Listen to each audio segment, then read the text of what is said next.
Base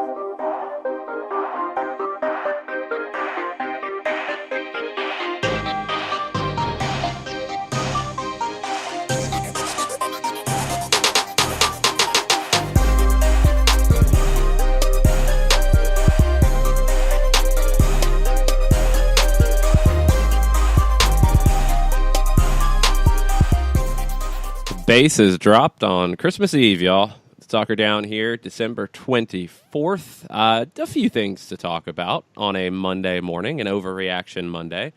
Share your reactions, whether they're over, under, on par, with us on Twitter at Soccer Down here. You can be reacting to Michael Parkhurst re-signing with Atlanta United. That was announced on Saturday afternoon. You can be reacting to Frank de Boer, the new manager of Atlanta United. That was announced yesterday afternoon. Busy weekend since we signed off, Jarrett. Yes, I thought we were going to have the weekend off entirely, and that didn't happen. Or not the whole weekend. I thought we were going to have Monday off. I was like, we're not going to do anything Monday. We're not going to. No. I guess we're going to have to do something. Thanks, Atlanta. Thanks, Carlos. Thanks, Darren. Giving us something to do. It's always good to have things to do. It's always good to talk to the people out there about Atlanta United stuff. And there's a lot of stuff. John, I think you are with us now. Your thoughts on Frank de Boer. And specifically, I mean, you follow the Premier League more than I do. And I know you were following everything that happened at Crystal Palace. It seems like any negativity that's coming from this hire is related to de Boer's time at Palace and at Inter Milan. And really, without stealing the thunder of the hot drop from the host of soccer over there, Nick Alifi, anyone who is staring at the time at Inter and at Crystal Palace, we can boil it down to two things. His time at Inter, he was handicapped by FFP, financial fair play. And it wasn't the freewheeling, high-flying, open-the-pocketbook kind of thing that a lot of folks associate with that kind of spending. And then with Crystal Palace, the bottom line there was, my own personal perspective, was that Chairman Steve Parrish basically freaked out. And normally, if you listen to any de Boer interview, and I would recommend going to YouTube and digging up an interview that BT Sport did with de Boer, and it was about a 9-minute deep dive into his sacking at Crystal Palace. The bottom line is de Boer told Parrish he needed 6 months to try to turn things around. And you can't do that in 85 days. And that was what from beginning to end, 85 days for de Boer at Crystal Palace. And they have had, including caretakers, I want to say in the neighborhood of 12 managers since Steve Parrish has taken over as chairman. And de Boer was caught up in that. So I would recommend Atlanta United fans focus on what he did at Ajax, both as a player and as a manager, instead of staring at his last two gigs at Inter and Crystal Palace. And the guy's coming in with a chip on his shoulder. He wants to prove things to not only himself, but to everyone else who's staring at those last two opportunities. So take it for what it is. Focus on what he did in the Eredivisie as opposed to what happened at Inter and in the Premier League. And the clip that you sent about mentality, is that from the BT Sport interview? Yes, it is. Okay, cool. Here's Frank de Boer talking about mentality from that interview after the Palace situation went awry. How much do you doubt yourself? How much do you doubt your Of course, but I think everybody is doubting himself still. If you were winning, you're doubting yourself. I'm always, as a player, I was like that. You know, I was never satisfied with myself. I always want to get better, and so also like this. You know, every game with Ajax, I always were nervous. I never was. Yeah, maybe when we 3-0 up, I was relaxed. But always, you know, that tension. Do I do the right thing? And so there always are doubts. And earlier in the interview, guys, I thought it was interesting that the presenter who was running lead on this interview with de Boer actually asked him about his time at Crystal Palace and said, were you trying for revolution as opposed to evolution? And I just thought that the circular drop there was interesting. And De Boer said no, but he just wasn't given the time to do what he was tasked to do, Jason, at Crystal Palace. Well, it sounds like he was. I mean, it sounds like he was brought in to have a revolution because, I mean, Crystal Palace was coming off of Sam Allardyce. If you've watched Sam Allardyce soccer, you know it's not exactly pleasing to the eye. There's not a whole lot of, wow, that's a very skillful move. Wow, that's a great combination play. Wow, this is really good soccer that I'm entertained by. Sam Allardyce, no, that's not how it works. Roy Hodgson, who followed him at Crystal Palace, not really. No. Crystal Palace made a move that was a bold one and wanted to change who they were. And they freaked out. That's if you're going to make that move, if you're going to change the culture of who you are as a club, you can't get caught up in short-term results. And that's why the Palace, the Inter one's a little different. That's more dysfunction. But the Palace one, that's why I don't really fault De Boer very much for it, because you're brought in to do something and you're literally just not given the time to do it. And it sounds like, you know, from different things that have been said, you had players who just didn't buy in, whether they didn't think they were capable of playing the way that De Boer wanted them to play, whether the front office did not get him the players that he wanted to be able to do what he wanted to do. There's so many different elements that went into it that seemed to give him no chance to find success there. And it's one thing if you don't have the pieces to find success, you can generally find a way to get something out of what you have. He wasn't given that opportunity either, and that's what's frustrating about it. And then you get all the snide remarks and comments and things like that. Look, this is a guy who, I believe it was MLS Transfers Buzz who posted this yesterday, and this is the number that sticks out to me. 4. So in the history of Major League Soccer, you've not had a manager that has won 4 top-flight titles in Europe. He won 4 in a row at Ajax, his first 4 seasons out. Nobody had ever done that in the Eredivisie. This is the land of Johan Cruyff. This is the land of Guus Hiddink, Louis van Gaal. Like so many top-flight managers, and nobody had won 4. He did. Won 4 in a row. You don't do that by accident. So there are going to be some changes. But as I tweeted yesterday, I think the phrase here is going to be evolution, not revolution. Whereas at Palace, it needed to be a revolution, but he didn't get the time to do that because that doesn't happen overnight. Here, it's not dramatic change. It's tweaking. It's adjusting. It's looking at things a little differently. There will be some changes, but it's not going to be the dramatic sea change that I think some people might be worried about.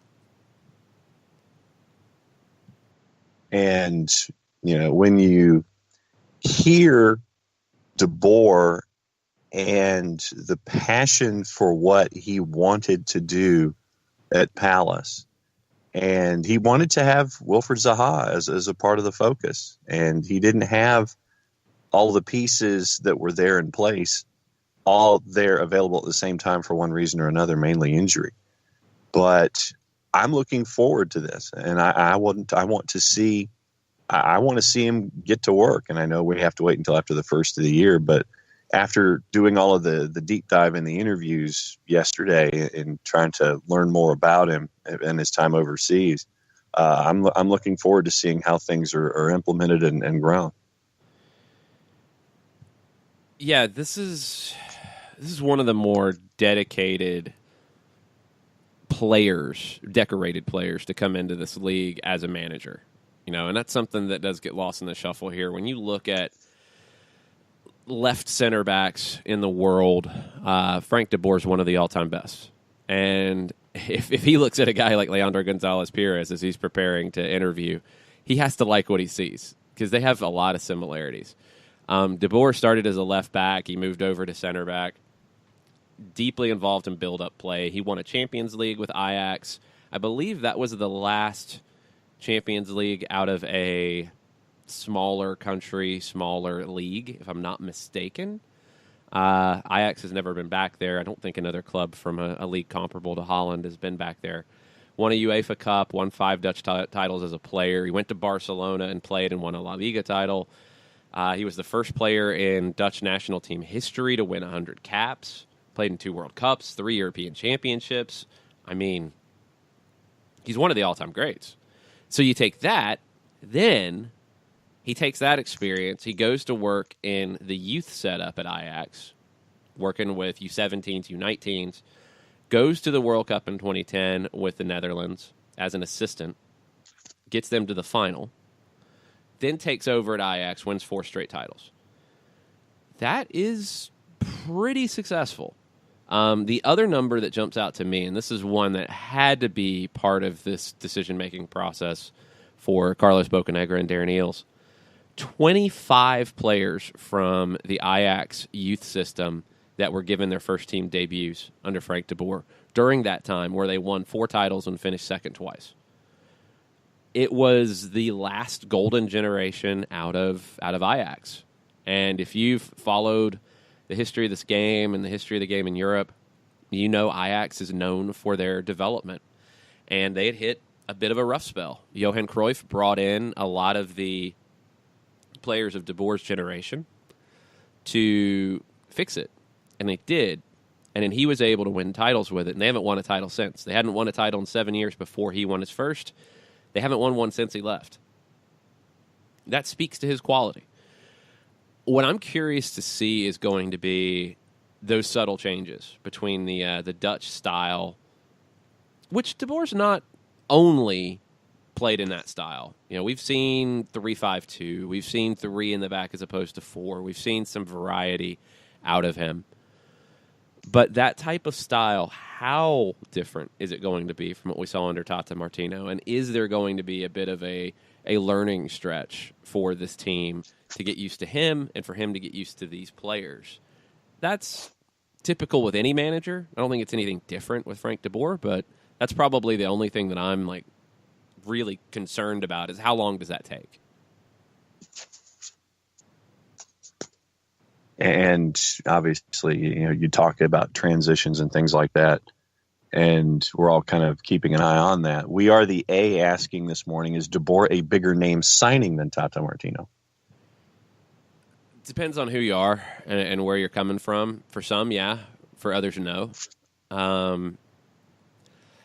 Not as much managerial experience, but a far bigger name as a player. And Tata Martino was no slouch as a player either.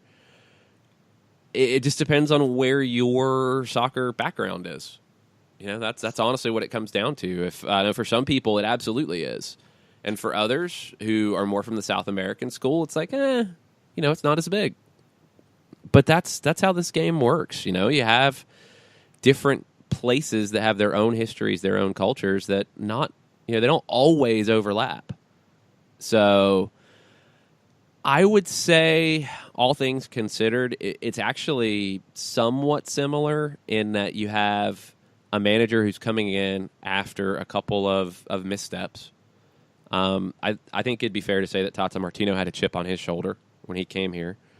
That was something that Carlos Bocanegra talked about with Frank de Boer that he really liked about Frank, was that he has a chip on his shoulder. He wants to prove people wrong. So you have those similarities. Tata had more experience as a manager. Frank's younger. That's probably the biggest difference here, But you look at pedigrees. I mean, coming from the Ajax school, both as a player and a manager, that is huge.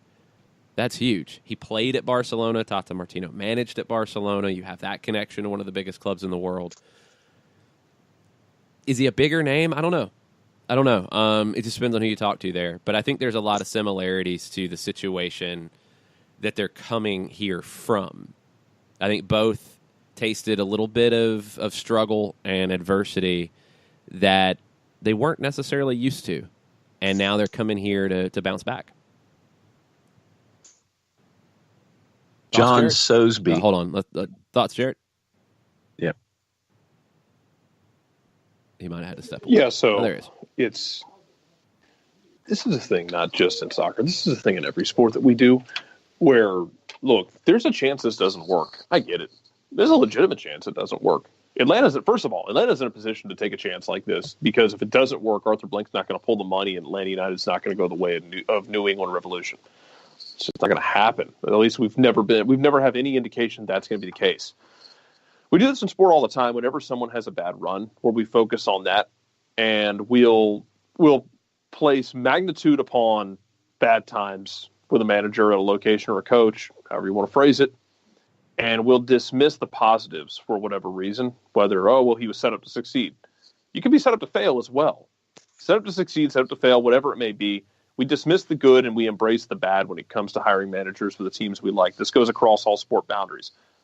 Look, he had a good run at Ajax. He had a couple rough runs and other clubs that when you look at them, not the greatest setups for anyone to be successful. No, not at all. And I think he's going to come in here and have more support than he's had anywhere since Ajax, for sure. Mm-hmm. And with a multi-year deal, I think you'll feel more secure of, we're here with you, and you're going to have the support, and you're going to have the time to get stuff done, and you're going to have the talent. If your argument about Ajax success is, well, he had a lot of talent around him, well, he's not sitting here with 2018 San Jose underneath him in Atlanta.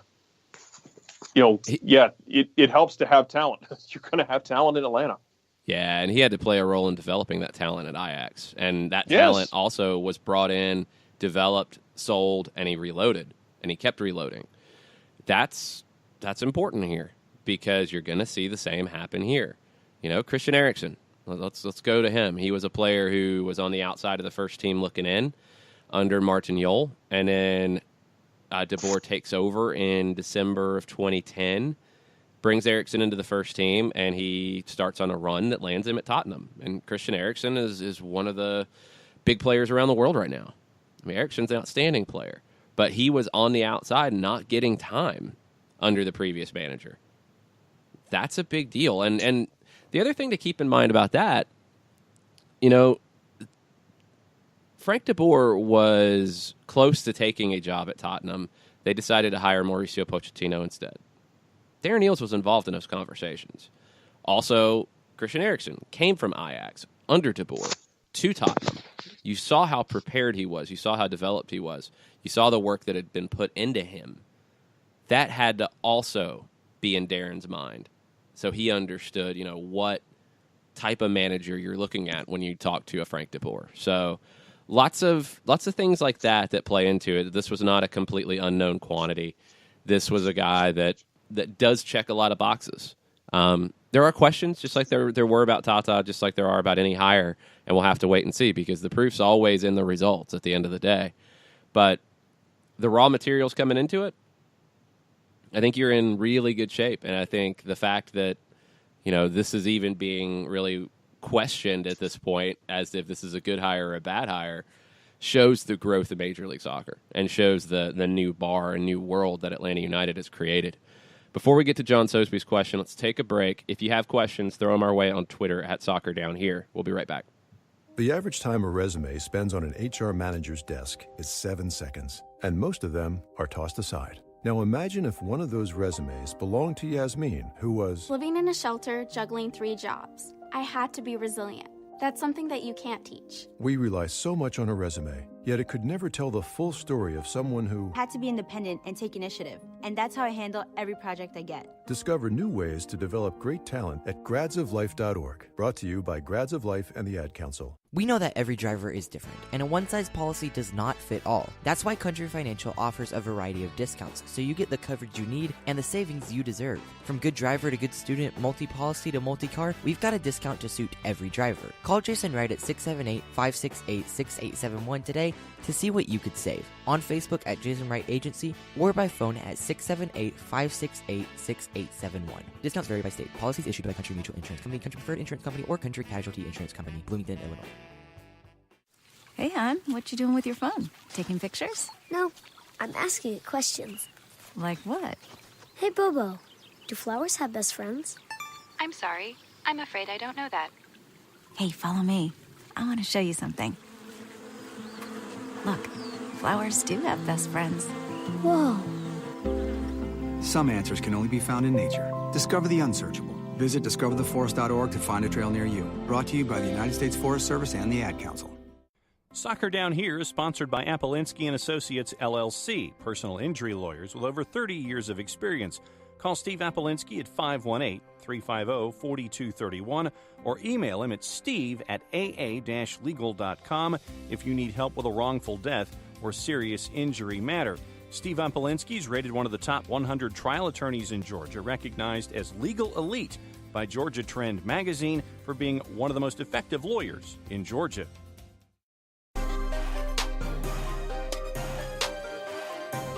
Welcome back. Soccer Down here, December 24th, Christmas Eve.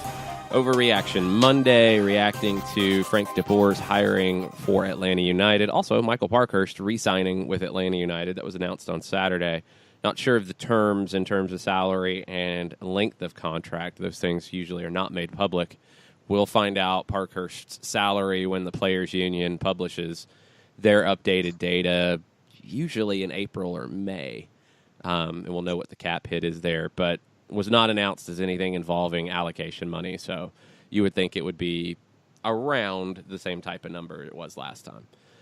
Before we move on to John Sosby's question, we do have a clip yesterday, and this is another credit to our local sports media and just how big this thing is. Fox 5 caught up with Arthur Blank yesterday after the Falcons game in Charlotte and got his take on the new hire, and great comments from Arthur Blank about it. Here is Arthur on Fox 5 yesterday.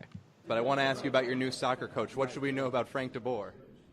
Well, he's got an incredible track record as a player and as a coach, and we're fortunate because with Coach Martino, which is a credit to the coach and the organization, is that he had to buy into a vision.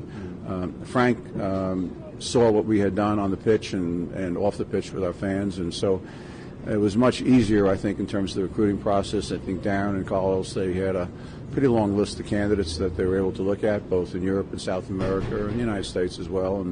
And I think he came up with a great choice. I enjoyed spending some time with him. I think he'll be a great coach for us. Probably most importantly, we'll play consistently with the same type of system that we've had before, so the players will be happy about that. Very much of a cultural fit, nice person, good family, all the things that are important to our community. You mentioned the point I wanted to ask you about. Darren Neal said you guys got your man, but what does it say about this team, this program, the interest that you guys got from here in the States and all over the world? Well, it says a lot for what we've built in the last couple of years. It's a tremendous salute, really, to our fans in Atlanta, which have been incredible. I mean, the records we've set with attendance, both individually and throughout the year, and 8 most attended games in the history of Major League Soccer in 2 years, and then win the Cup after year 2. So, I think people knew that we're thinking long term. We're thinking about youth. We're thinking about developing from within. We're thinking about bringing in top talent, and everything we do is first class. And I think for someone like Frank, I think that's very important, and we've demonstrated that. So, I think he would have believed in anyway if we hadn't done it, but because he seems, like that kind of person and has an introspective view of things. But the fact that we had demonstrated that both on and off the pitch, I think, was important to him and important to us, too. Thanks to Justin Felder and Fox 5 for catching Arthur Blank after the Falcons-Panthers game yesterday, getting his thoughts. One thing he mentioned that I did want to touch on, he said there was a long list of candidates. In the conference call yesterday, Darren Neal said there were around 50 candidates on the initial list that was whittled down to somewhere between 15 and 20 after that, and 7 interviews were conducted. That's a pretty thorough process going alongside Tata Martino winning a championship. That shows that these things can be done. I'm looking at you, U.S. Soccer, and wondering what's happening. Oh, there it is. Yes. I'm not even going to hide it. I mean, just saying.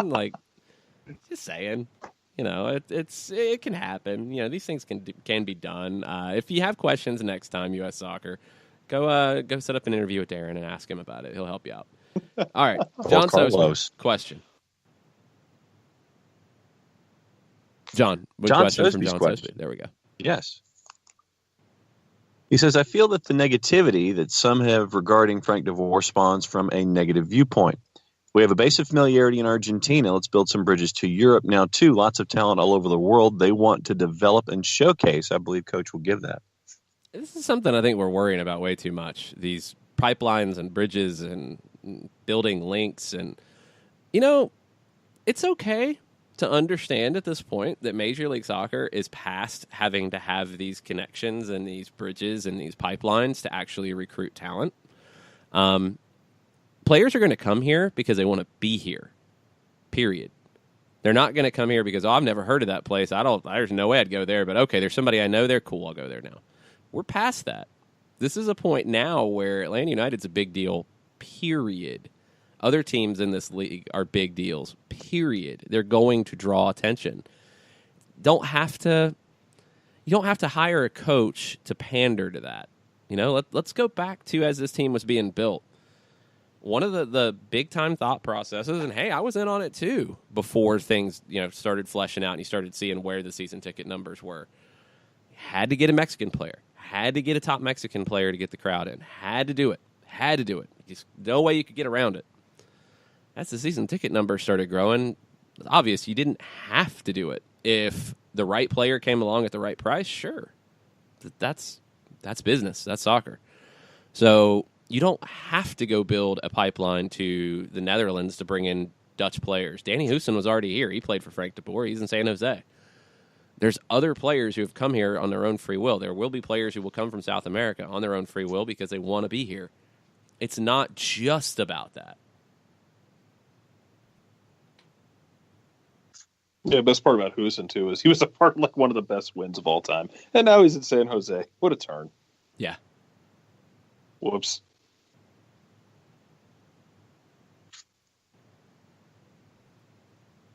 I think we might have lost Nelson. No, I'm just sorry. I was scanning. Okay. Yeah. Nathan Pugh says, my overreaction is people overreacting to De Boer being some drastic change from Tata and that he's from Europe. People from Europe can coach too, and many are pretty darn good, especially those espousing Cruyff-like tactics. Relax, folks. Relax. Hashtag overreaction Monday. Yeah, it's the differences between Cruyff, Bielsa, Guardiola, they're all related. They're not that different, y'all. Let's look at how things have developed. So Pep Guardiola, I think it's fair to say, is the best manager of current times. Played at Barcelona. Cruyff rubbed off on Barcelona in a big way with his mentality, with the dream team, with La Masia, with all of those things. All those things were direct steps coming from Ajax. Okay? Bielsa looked at that Ajax team in 1995 that won the Champions League and said it was possibly the most organized team in soccer history. He's always had an appreciation for that. That's going to rub off on a Tata Martino. That's going to rub off on these players. There's not as big of a departure as you might think between the Bielsa school, the Ajax school. You're seeing it in what's happened at Barcelona and now through Pep Guardiola's moves to other places. It's not that different. It's not that big, bold departure. This is not going to a defensive style. This is not going to, a direct long ball style. This is pretty much the same type of style. It's not going to be that different, y'all. I think part of it, I don't disagree with you, but I think part of it for people, it would have been easier to stomach initially, and I think it'll be fine. I think it would be easier to stomach initially had they gone with somebody who was of the vein of Bielsa or of the vein of Tata. And that's a lot easier said than done to find the right fit and to find somebody who, checks all the boxes for you and is from that particular tree. Where I think that's where you get yourself in trouble is if you had said, we need somebody else from the Bielsa tree or someone from Tata's tree, and they have to check all these boxes. They don't check them all, but they're from that tree, so let's go with that. I think that's where you could have gotten yourself in trouble. You could. You easily could have, and the name linked that had the strongest connection to the Bielsa tree was Jorge Sampaoli, somebody that a lot of people did not want because of what happened with him at Argentina in the World Cup. So beyond that, Schelotto wasn't exactly from the Bielsa tree. Schelotto was not that type of guy. I think he's somebody who will have success in this league because I think he will manage in this league, if not now, eventually. And he'll have success in it because I don't think he's a bad manager at all. This is a bolder move. This is a guy that helped bring Ajax's academy back to the forefront, and then also took the talent that was coming out of said academy and won titles with it, but then also moved a lot of those players on to even bigger clubs. That's exactly where Atlanta's wanting to be right now. So this hire really makes a lot of sense in that regard. And somewhat related, Bartimus Prime says he needs to research some good Dutch food for tailgating now. Yeah, there's that. I'm not up on that. I really have no help there. I've seen something about French fries and mayonnaise, which scared me a little bit. What? Oh, come on, that's fine. You've never had that before? Wait, what? No. John freaks out about everything that's not basic, so we know that. That's nothing. Correct. Wow. Well, wait a minute. This doesn't sound appealing to me. I've done that, but I've done alternate dipping with French fries. I'm really not a ketchup guy. How crazy do you get, John? Talks about alternate dipping like it's a... Yeah. like Clinton talking about I didn't inhale. Guthrie sauce, Zaxby sauce, barbecue sauce. Anything but Chick-fil-A sauce and we're good. Yeah, I haven't done, and if it was, it would be the barbecue because I wouldn't do like the Polynesian or anything like that. But no, I will gravitate more toward barbecue sauce dipping for fries than anything else. But yes, mayonnaise. That's one. Yeah. No. What about ketchup and mayonnaise mixed together? That's no. good. No. Yeah, I our like the ultimate dipping goal is in, just going to be finding a dip that the three of us can agree on. I think is what's happening. pretty much. Yeah, I don't like the just plain mayonnaise. Wouldn't be my first choice or second choice, but the ketchup and mayonnaise combined, yeah, I'm cool with that. Let's see. Before we go to break, from David Benson, I have no idea if this is the best manager for Atlanta United, but the front office has got it right every step of the way so far, so I'm good with it. Plus, if everything is true, it'll be great for the youngest academy teams all the way up to the first team. Yeah, that's one thing that should benefit here. It's something Carlos talked about yesterday, that Boer and his staff will be involved with the USL team and the older academy teams, whether it's an assistant running a session here and there, whether it's reports, whether it's observing, all those things, they'll be involved. It will be, very just linked, I think, between all of that. So that's a good thing overall. It's going to help this academy take another leap, which is already one of the best academies in the country. It's going to help it take another leap to an even higher level. Joe Boss topping in. Good morning, guys. Merry Christmas. Santa came early for Atlanta United. We get hashtag El Capitan back and our new coach over hashtag Overreaction Monday. I'm nervously excited to read the coach since I didn't know diddly squat, but I'm elated about hashtag Park. Yeah, Jarrett, thoughts on Michael Parkhurst coming back? I'm not upset in the least. I think it's going to be a different role as the season goes on. Look, the way the season is set this year, and the development of Miles Robinson last year, and the fact you still have Chris McCann and Jeff Lorenowitz under contract, Michael Parkhurst might be able to play 34 games in a season still and give you top ability, but he doesn't have to anymore. And that option, I think, is vital. And that caveat is going to be important of he can't, if we need him to, he can.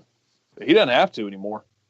And I think the growth of a guy like a Miles Robinson is very important in that respect, that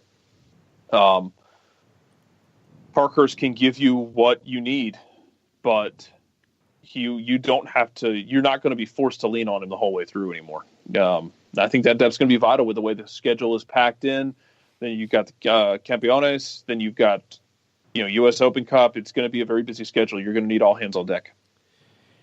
Yeah, I think you don't have to rely on him to play every match now, and I don't think you want to. I think you want to pick your spots a little bit more with him. And in the early going, I could easily see a scenario where Parkhurst is playing in CONCACAF Champions League and Miles Robinson is playing in MLS matches in the first couple of weeks, and we go from there. It's a good scenario to have. It's kind of the best of both worlds. Now you can figure out, okay, you don't have as many questions on is Robinson going to be ready straight away. I think you do have to get him minutes, though, and that's something that I do worry about. You're going to have to find minutes for him on a consistent basis with the first team. He will be able to supplement that with Atlanta United 2 minutes, but he's going to have minutes with the first team. And that means Parkhurst is going to have to sit more than he has, or LGP is going to have to sit some and take some breaks too. And that's also possible if you're looking at conserving for a long campaign. I mean, you could be looking at 50 games or so if things keep going the way they could this season. So that's a lot. We also don't know how much DeBoer might rotate the squad. I mean, he might be more apt. That's what I'm getting at, and that's what Gwen agrees with too. That's what I'm getting at, is that you're going to have to. It's beyond like how much is he going to. You're going to have to, especially early when you're playing Wednesday weekend, Wednesday weekend, Wednesday weekend, with CONCACAF going on. So there's just not going to be a way to avoid it. And I think the squad is more ready for it than it was in 2017 and 2018 as well.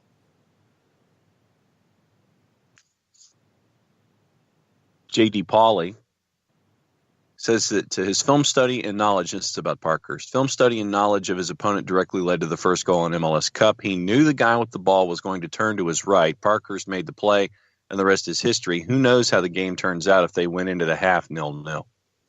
Yeah, it's true. I mean, it's a bad touch from Abobasi. Parkhurst stepped up immediately, but that showed the connection this team had. That was a play where you had your left center back, LGP, overlapping your left wing back in the corner and nearly creating a chance. Portland tries to break, and your center back steps up and makes a tackle 35 yards from Portland's goal. I mean, that's bold. That's some bold play right there. And Parkhurst has the confidence to do that and the experience to do it. He knew what he had behind him. He knew he was covered with Florenowicz. He knew that was the forward there. He could afford to take that risk, and he did, and it paid off. He will be very important this season. I don't think he will be playing as much, and that's probably a good thing for everybody, because it'll mean more minutes for Robinson. It'll mean you'll get better minutes out of Parkhurst. I think it will all work, and just to have that continuity with a new manager coming in, it's good to have your captain back. It's good to have your squad leader back, and as a player profile, the way Parkhurst plays fits perfectly with what Frank DeBoer wants out of his center backs. He wants guys who can play, wants guys who are comfortable with the ball at their feet, and we know Michael Parkhurst is going to be a good fit for that. Let's take a break, come back with more of your over-under on par reactions on an Overreaction Monday. Hang out with us. We'll be right back. Sweet strawberry icing. You're in Goodwill, and just past that vintage denim jacket you spot miniature donut earrings. You lean in. Ah, that's the scent of shopping success. Because at Goodwill, every item you buy funds local job training and more. So bring home those donut earrings and bring home so much good to your community. Goodwill. Bring good home. Brought to you by Goodwill and the Ad Council. Soccer Down Here is sponsored by Apolinski & Associates, LLC, personal injury lawyers with over 30 years of experience. Call Steve Apolinski at 518-350-4231 or email him at steve@aa-legal.com if you need help with a wrongful death or serious injury matter. Steve Apolinski is rated one of the top 100 trial attorneys in Georgia, recognized as Legal Elite by Georgia Trend magazine for being one of the most effective lawyers in Georgia. Hamilton was adopted from a rescue in 2008. He really likes to be around people. I get out my mat and I'm doing a downward dog and he's underneath. He's quite the pug about town. He gets invited to a lot of parties. He knows he's a pretty big deal. Look at this little face. How could you not love him? Hamilton the Pug, Instagram star and shelter pet. Amazing adoption stories start in shelters. Visit theshelterpetproject.org to find a pet near you. Brought to you by Maddie's Fund, the Humane Society of the United States, and the Ad Council. As a business owner, you know that every year brings new challenges and opportunities. The success of your business demands expertise and focus. And Country Financial can help you keep that focus by helping ensure you have the right insurance protection in place to meet your goals. Jason Wright can help you create a customized insurance plan that has coverages designed just for your business. Give Jason a call at 678-568-6871 or reach him on Facebook at Jason Wright Agency. Coverages vary by state. Policies issued by Country Mutual Insurance Company, Bloomington, Illinois.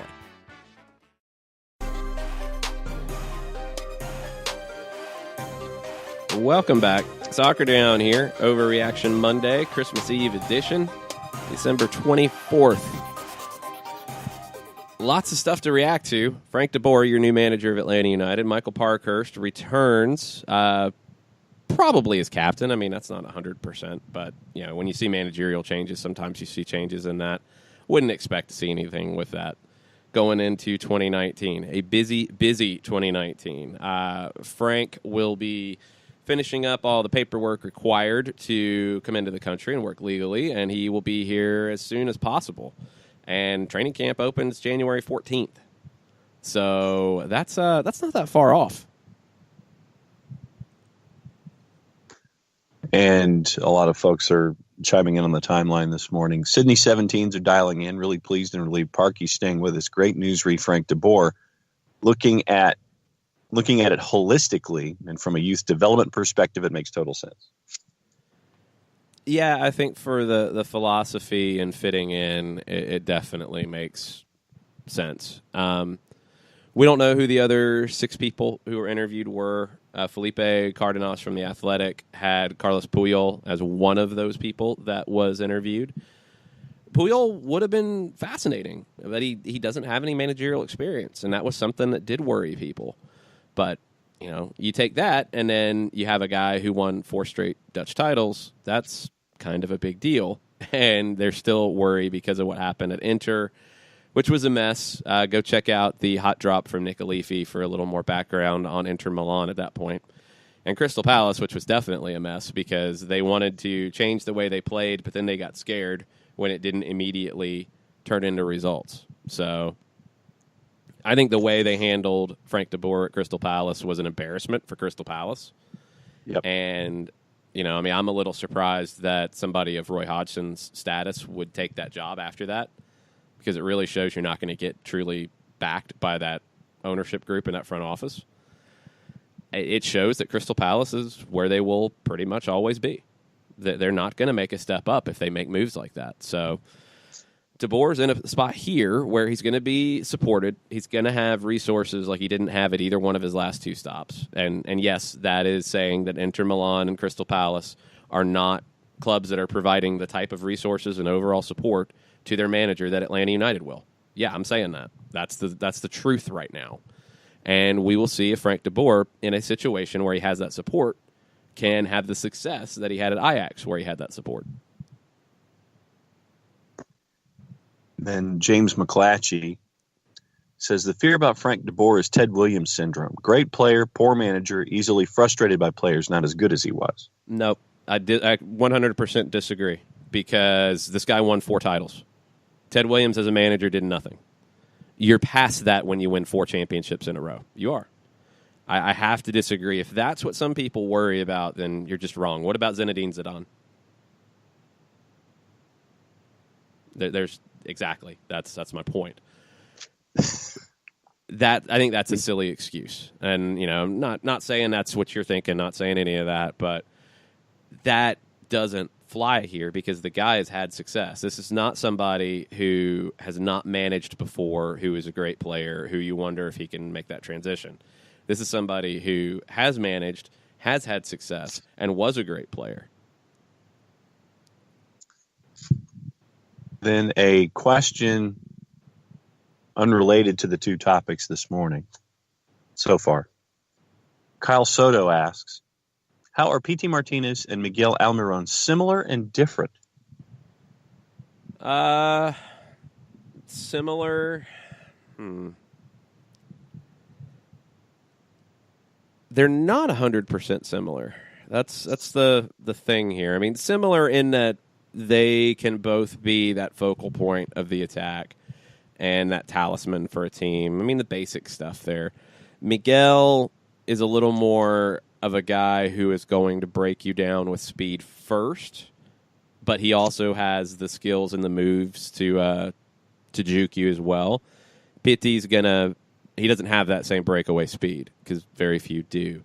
I'd say Pitty might be a little more technical, a little more crafty with his skills. Pitty is more of a goal scorer than Miguel.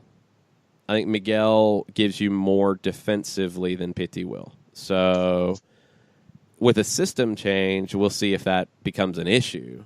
And if there's still ifs. I mean, that's the thing. You have to You have to still keep the if there until jersey's being held up because anything can happen. But if Pity Martinez is here, where does he fit into a Frank de Boer system? That's going to be a question mark, and we'll see how that could work because the 4-3-3 that he played mostly at Ajax, which wasn't 100% exclusive, it wasn't a two holding midfielders, one number 10 behind a forward 3.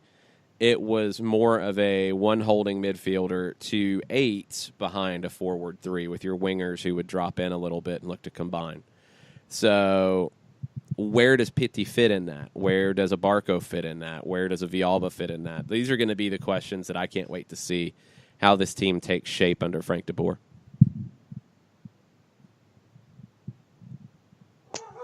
Because I know that I'm trying to remember where there was one particular tweet that came out, morning Gwen, that addressed those formations and how they may look in an Atlanta United starting 11, and I'm going to probably spend most of it. No. It's all guessing games at this point. I could pull up 5 different ways that this thing could play out and be wrong 5 different times. It's not worth digging deep and going down that rabbit hole yet until you see this team take the field. So there are a lot of questions about it. There are a lot of different ways this thing could play out, and we'll have to wait and see how people grab the trust of the new manager. And that's a big thing. We talked about it a lot with Tata Martino. Players had to earn that trust of him to earn playing time.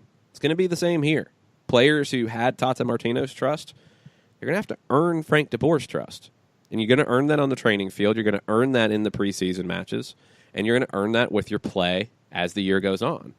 So it's not a completely blank slate, but everybody does have a chance to kind of change that narrative a little bit. So basing the lineup off of what we saw previously, it's a guessing game at this point. It's not worth going too deep down those rabbit holes just yet. Daniel Graham, he says, I feel the manager in MLS that most compares to Frank de Boer's Peter Vermes. He's been mostly successful with his system, winning multiple U.S. Open Cups, MLS Cup, and I believe a Shield.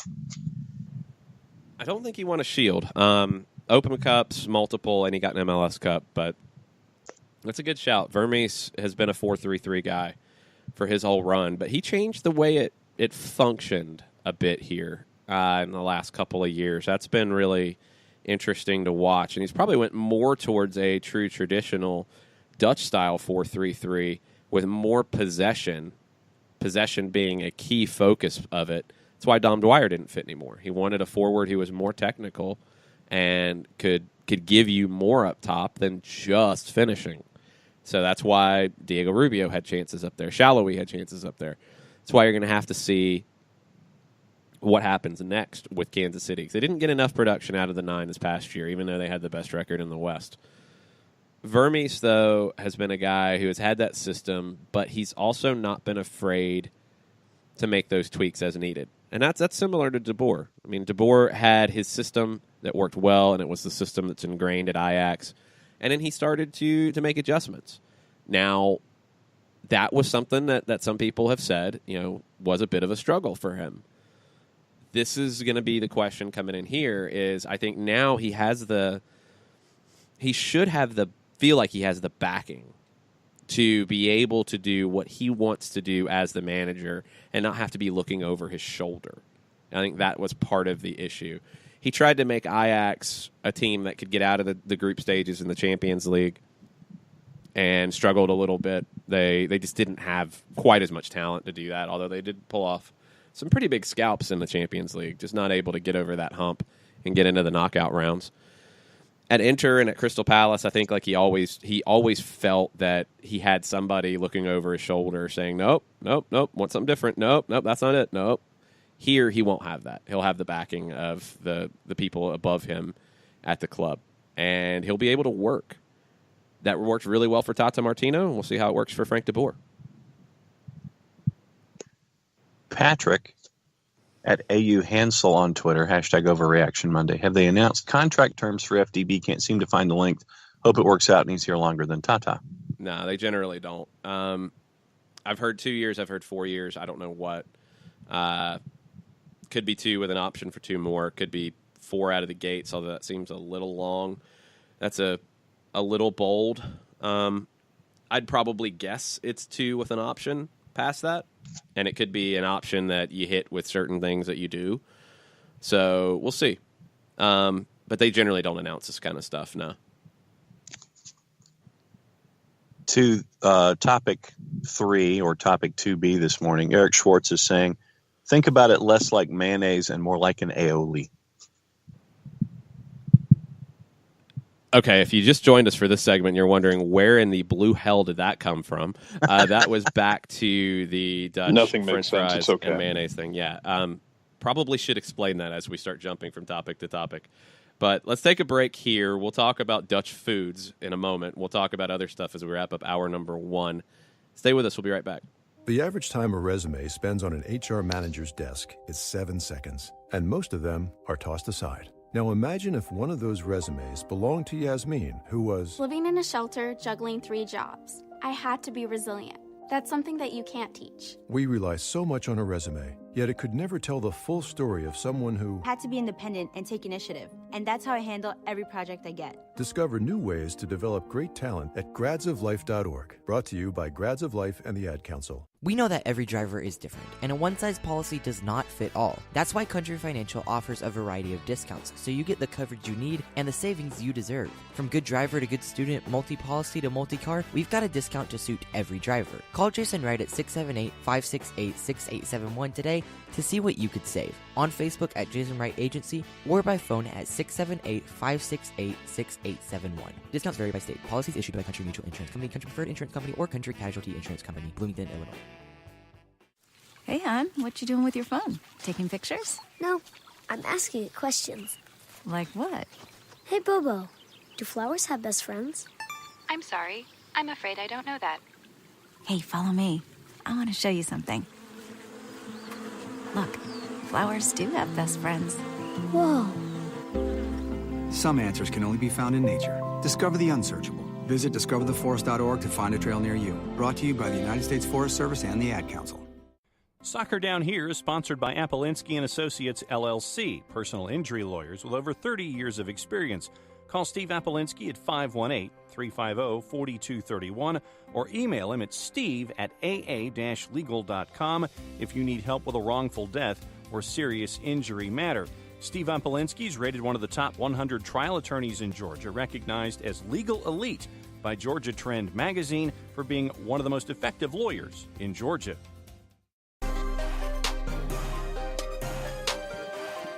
Final segment, hour number 1, Soccer Down Here, Overreaction Monday, Christmas Eve edition. Question from Michael Valverde on the table. What is it, John?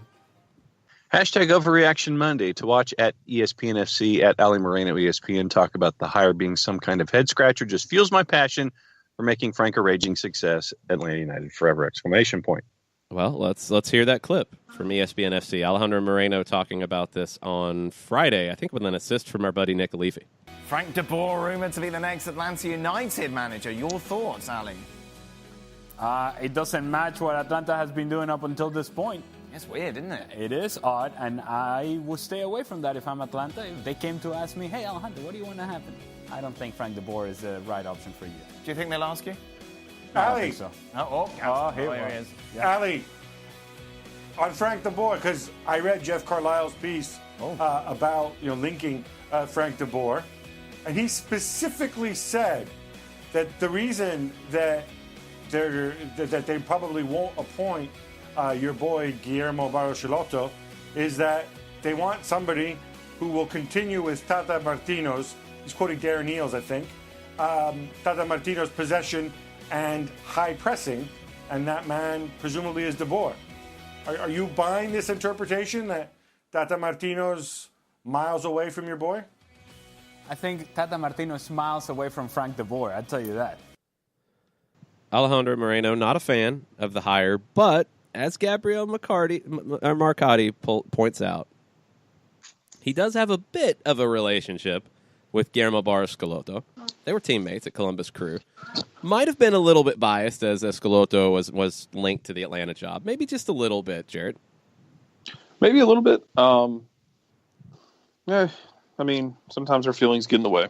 It happens. Not a big deal. But, all you can do, look, I mean, whether or not, when you get a job like that, all you can do is go out and try and prove people wrong. Like, that's where it begins and ends. So, I mean, nothing more for my money to say other than go prove them wrong. There were always going to be questions because of the last two stops. I mean, I think we always would have known that when Frank DeBoer's name starts coming up. But when you look at those last two stops and you really look at them, don't just look at the headline, don't just look at the tabloid about it. Actually look at what was going on. If you want to fault Frank DeBoer for anything related to Enter, he shouldn't have taken the job. I mean, that's what it comes down to for me, is he should have known better than to take that job, because that situation, he took over on August 9th. He had one preseason match before the start of the season. The club CEO backed him. He gave his support. Then DeBoer's fired. That CEO is let go 5 days later. It was a mess. Healthy organization. Absolutely. It was a complete mess. He took over at the last minute. He didn't get a chance to put together the team he would have wanted to do. He had to try to make his tactics fit what was there previously and adjust. It's not easy to do. Very few managers are going to have that success. And when you step into that situation and get no time to do it, that's just ridiculous. And that's Inter Milan for you. That's who they are these days. Crystal Palace sold him on wanting him to come in and change the way they play and make them a more expansive soccer team, and they didn't give him the time to do it. So if you look at those two on the surface, sure, you're like, man, he didn't last 100 days at either one. That's a huge problem. But when you really look at him, it's completely understandable. And the bigger question would just be, why did he take those jobs? Why did he go for those as his opportunities? It had been 6 years at Ajax. It was kind of time to move on. He'd had opportunities at Liverpool, at Tottenham. He didn't get the Tottenham job. Pochettino got it. That has obviously worked out. Liverpool, I can't remember when he was linked to Liverpool and which managerial shift happened before that. It might have been Brendan Rodgers' time frame. But he stayed at Ajax. He saw that out for 6 years. It was time to go. Maybe he jumped at Inter a little bit too soon and should have said, you know what, this is not a good situation for me to walk into. I'm going to pass. If you're going to fault him for anything, that would be it for me. That's the only question I would have. Hour number 2, we're going to kick it off with Mitchell Northam from Pro Soccer USA. After the break, we're going to get into more of your questions on an Overreaction Monday. Stay with us. We will be right back. The average time a resume spends on an HR manager's desk is 7 seconds, and most of them are tossed aside. Now imagine if one of those resumes belonged to Yasmin, who was living in a shelter, juggling 3 jobs. I had to be resilient. That's something that you can't teach. We rely so much on a resume, yet it could never tell the full story of someone who had to be independent and take initiative. And that's how I handle every project I get. Discover new ways to develop great talent at gradsoflife.org. Brought to you by Grads of Life and the Ad Council. We know that every driver is different, and a one-size policy does not fit all. That's why Country Financial offers a variety of discounts, so you get the coverage you need and the savings you deserve. From good driver to good student, multi-policy to multi-car, we've got a discount to suit every driver. Call Jason Wright at 678-568-6871 today to see what you could save. On Facebook at Jason Wright Agency or by phone at 678-568-6871. Discounts vary by state. Policies issued by Country Mutual Insurance Company, Country Preferred Insurance Company, or Country Casualty Insurance Company, Bloomington, Illinois.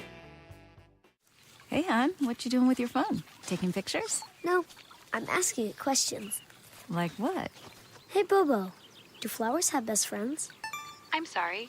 I'm afraid I don't know that. Hey, follow me. I want to show you something.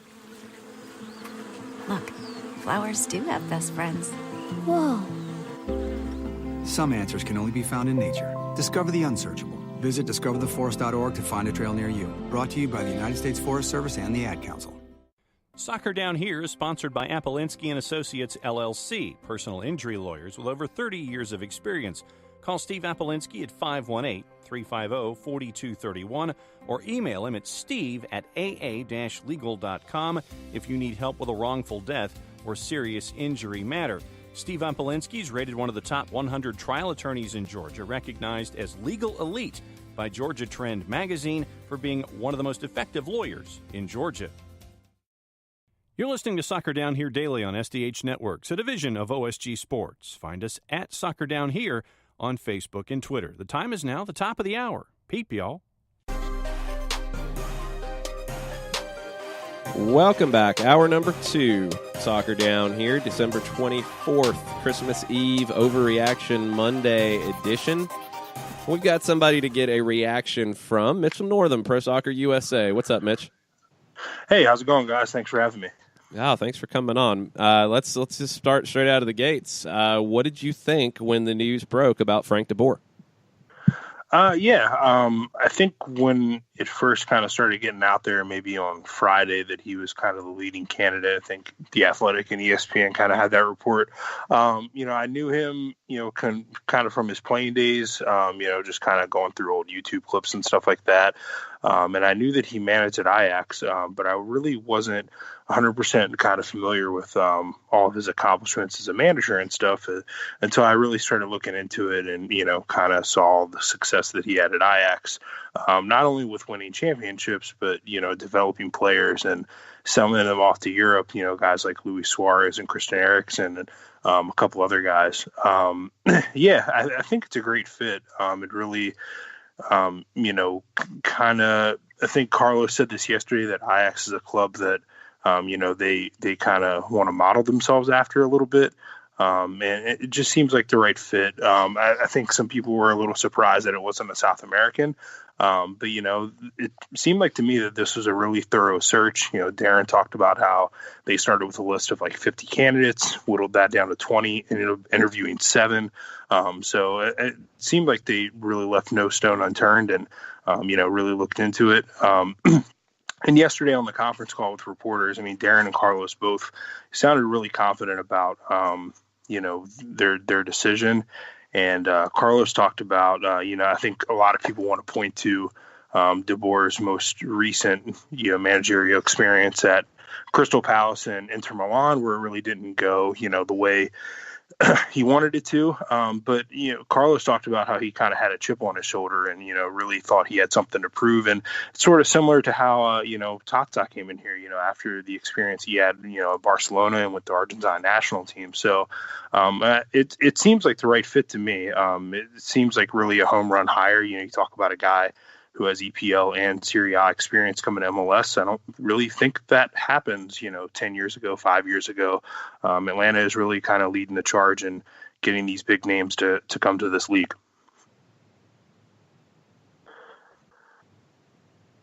And looking at, where they did go, Mitch, and in hiring him, stylistically should be similar. Tactically might be some differences. So, as you're looking at not just the tactics of what de Boer brings in, but going into 2019 as a whole, kind of in a vacuum, who are guys you're looking for with this team to take that big next step? I think a lot of people have talked about, how he likes that, total football style of play. But I think there were some aspects of it, Atlanta United that did that, this past season. That goal that Joseph scored in, the first goal in the MLS Cup, that was pretty much created by Leandro Gonzalez-Pirez getting way up on that left wing and then, of course, losing the ball and then Parkhurst tackles and, whatever. But I think we've seen with Atlanta United, defenders attacking, midfielders and forwards defending. So I think one guy who might kind of thrive in this system is, a player who's already kind of been that Swiss Army knife is Julian Gressel. I'm kind of interested to see just where he fits in, just sort of position-wise in this system, because, you are going to have some different players kind of, that are going to want to start again. I don't think Tito is going to want to come off the bench all next year again, like he did kind of at the last stretch of this past season. So, where does Julian fit in? How does de Boer use him? I think is going to be really interesting. I think we've seen Julian play and excel in a number of different positions. Does he kind of play on the right side of that 4-3-3 that we've seen de Boer play? Does de Boer go with like a 3-4-3? I don't know. So, that's one guy who I think, possibly could take a big next step. If we're looking for kind of, a defender to kind of keep on attacking, I think we've sort of this playoff run, we saw Franco Escobar kind of take that next step and, really get involved and really play some of the best soccer he's ever played. So I'd be interested to see if Franco kind of keeps that up going into next year. Obviously, I think the concern with him is can he stay healthy? He kind of battled some injuries this past season. But yeah, Julian and Franco, I think are two guys to kind of keep an eye on. I'm just interested to kind of see where they exactly fit in, position wise, and then just kind of how they play under a new coach. Yeah, some of the things you hit on there really jump out to me about how the pieces fit. And this was something we talked about a lot with Tata Martino towards the end of the season, how you started to see the shift from the 4-2-3-1 to the 3-5-2 and players playing in different roles, a guy like Gressel moving inside. We always had these questions going into every match. What would the lineup be? You could see this, you could see that, you could see X, Y, Z. That's probably the biggest unknown for me is, does Frank de Boer come in and play the 4-3-3 that he had a lot of success with at Ajax? Do we see him tinker more, as we saw at other stops where he went to 3 in the back, played a 3-5-2, played a 3-4-3? And how did the pieces fit? Because you have more pieces than you have starting positions with this team, in my opinion. Yeah, that's, this past weekend they also re-signed Michael Parkhurst, and this is a squad that is very deep. They were deep this past year. They're going to be deep again, especially as, some of those younger and kind of homegrown players start coming along a little bit more and, players start getting healthy and all those sort of things. As this team, plays in CONCACAF Champions League, they get into MLS Cup play, they get into U.S. Open Cup play. I think we might see a lot of different looks early. I'm kind of interested to see, how he kind of tinkers with the system. He might even, having seen them play in that 3-5-2 already and playing really well at it, I'm kind of interested to see if he kind of just throws that out there just to kind of see it for his own eyes and, see kind of, what he can do with a 3-5-2, or if he goes back to that 4-3-3 that he's kind of traditionally had a lot of experience in. And as you mentioned, he's used that 3-man back line in some of his more recent stops. There's a lot of different things that can happen here. There's a lot of different players who can get playing time. I think at Ajax, he kind of had a reputation for giving younger players a bigger chance. So I'm interested to see, are we going to see Andrew Carlton and George Bello, in the starting lineup more this year, maybe over some older players like, Jeff Lorenowitz and Michael Parkhurst, even though he was just re-signed? Or are we going to see a lot more of Miles Robinson? I certainly think Miles probably deserves that chance. It's going to be interesting here, definitely to see kind of what kind of lineups and what kind of formation he throws out there. Mitch, I know you've, in your time, been able to catch up with some of the twos games and looking at some of the guys who came up with the second team this year up at Coolray before now shifting over to Fifth Third Bank. Guys you look at from that team who you think might be able to make the jump this year and not necessarily make the team all the time, but guys who might get that cup of coffee and make an 18. Yeah, I think, I definitely think we'll see more of Lagos Kunga up top with the first team this year, especially as they kind of go through, like I said, playing in all these different competitions, where they're rotating rosters between the Champions League and the regular season and U.S. Open Cup. I think we'll see Lagos Kunga probably several times in a first team uniform. Another guy you might see up top is Laurent Kistadou. I'd be interested to see kind of how his development kind of progresses going into the next season. He really, I thought, finished the season with the twos out really strong. I think Scott Donnelly was pretty impressed with him towards the end of the season there. And it sounded, from yesterday, what Darren and Carlos were saying is that, Frank is not going to be, he's not going to be meddling in the academy system and with the twos and stuff, but he's definitely going to have an eye on it and, probably have a little bit more of a say in kind of what's going on because of his experience as a youth coach. So, yeah, I think you'll probably see a good chunk of guys from the twos. There's a chance we'll probably see John Gallagher at some point. I don't know what I was kind of surprised to see them decline the option on Oliver Shannon's contract because I thought that he played really well at the end of the season with the twos. And he's a guy who can kind of play several different positions there in the midfield. So if they bring in Shannon back maybe on a twos contract, I think he's the type of guy, you might be able to see in a U.S. Open Cup or something like that, playing with the first team. But yeah, there's a lot of options. Across the board, this is a really deep club, especially when you get to the twos, and even some of the guys in the academy. I know Jackson Conway just signed his deal with the twos. He was really strong in some of his games last year as well. Yeah, this is where things get interesting when you have a new set of eyes and Frank DeBoer looking at this group. Where does he see John Gallagher as a player? Is he a right winger? Is he a right back? Is he a wing back? How does that look? Laurent Kessiedou, he's on a twos contract, and where does he want to focus his time at? Is it as a central midfielder? Is it on the wing? What does it look like? Josef Samuel, is he a nine? Is he a winger? Lagos Kunga, is he a central player? Is he a wide player? These are the things that change, I think, with a new manager, because you're not coming in with too many preconceptions. You're looking at it with somewhat of a blank slate, and you figure out what you can get out of this group. And you've got a lot of players who can play a lot of different types of roles. That flexibility is going to be important. Mm-hmm. Yeah, there's a ton of guys, throughout this roster when you talk about the first team and the twos, and even when you get to the academy a little bit, who, don't really have one position. They can play a bunch of different things. I think when John Gallagher first made that switch to right back, it kind of took a lot of us by surprise. We were like, this guy's been playing striker kind of on the wing all season. And he was doing pretty well at it, if I remember. I think he had 5 or 6 goals or something like that. I think he ended up still leading the twos in goals, kind of when it was all said and done. But he played really well at right back, and kind of, was solid defensively, and got up the side of the pitch, and was chipping balls in and stuff. Yeah, he's a guy, and was a first round pick last year that I'm really interested to see kind of what happens with him. The other two guys that maybe Atlanta fans didn't see a whole lot of last year were Gordon Wild and Okonkwo. They were on loan with Charleston, but both of those guys played pretty well in the USL last year. So be interested to see kind of where they fit in. They were Wild was a Generation Adidas draft pick last year, I think, and Okonkwo was a homegrown. So they're going to be looking for playing time as well. And you mentioned a new set of eyes. I'm interested to see kind of how he just kind of views everybody on this roster as a whole, and who he ends up favoring to get a lot of playing time, and who's kind of on the outskirts looking in. Finishing up with Mitch Northam from Pro Soccer USA.